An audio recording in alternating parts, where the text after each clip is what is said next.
السلام علیکم ناظرین معروف اداکار 35 دن سے لاپتہ تھے اور اب ان کے اغوا سے متعلق سنسنی خیز تفصیلات سامنے آئی ہیں۔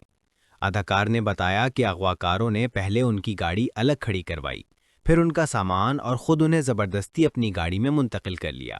انہیں گاڑی کی فرش پر لٹا کر اوپر کپڑا ڈال دیا گیا اور اغواکار خود ان کے جسم پر پاؤں رکھ کر بیٹھ گئے تاکہ وہ نظر نہ آئے۔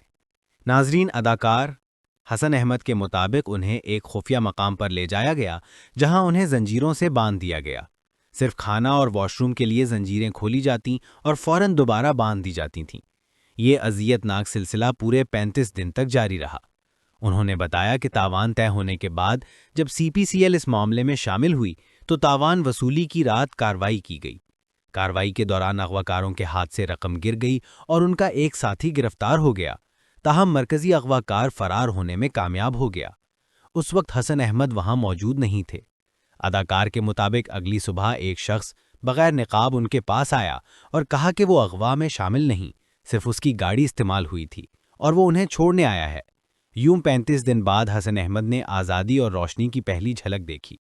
بازیابی کے بعد اداکار بتاتے ہیں کہ ان کی ذہنی حالت اس قدر خراب تھی کہ گھر پہنچتے ہی وہ بچوں کی طرح پھوٹ پھوٹ کر رونے لگے اور گھر کے ہر فرد حتیٰ کہ ملازموں سے بھی پاؤں پکڑ کر معافی مانگنے لگے۔ ان کا کہنا ہے کہ آج تک انہیں معلوم نہیں ہو سکا کہ اغواکاروں کا انجام کیا ہوا۔